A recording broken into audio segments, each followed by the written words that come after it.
I've been working with news organizations across the country, and one of the big concerns they have is the immigration status of their journalists, the people they employ.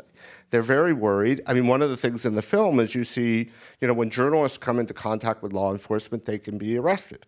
So if you are a journalist and you have a green card or you have some other status that you're not a citizen, that can have huge consequences. There's a lot of concern about that.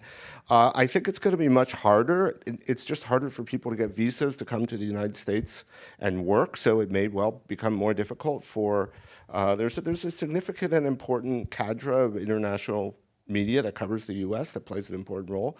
They may find it more difficult depending on the country that they're coming from, but journalists are definitely impacted by the kind of not just the hostility towards immigrants. It makes it difficult for journalists to cover those communities as well because they're so vulnerable. Some of the sources that journalists have traditionally had when they cover immigrant communities, they're not willing to speak with them. They're concerned about their own status.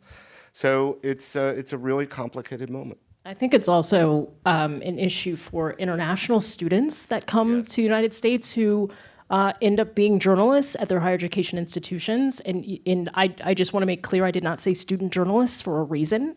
These are journalists. They're in the trenches with professional journalists. I know I myself used to be the faculty advisor for the student newspaper at my institution. And when we had some of the protests that popped up around the country for the situation that was happening over in Palestine and Israel, I had students that were international students. The editor-in-chief of the paper at the time was an international student, and she was at USC. It had been shut down, and the police were closing in. And I said, you have to get out of there. You will lose your status. I understand that you want to get this story, but nothing is more important than your future, right? And so those are also the situations that we're looking at. We have these international students that are coming to the United States to learn about journalism because we do it better than most. And they're learning how to do that so they can bring it back to the communities that they come from. But I think now that's in jeopardy. And I think to add to that too, right?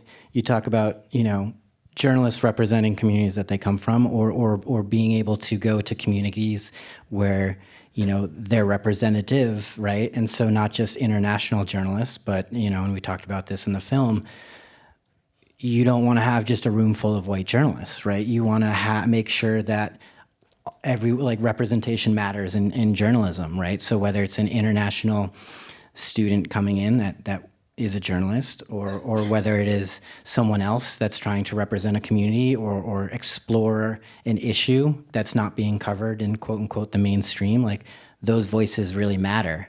And I think it's important to kind of remember that with who's telling the stories as well.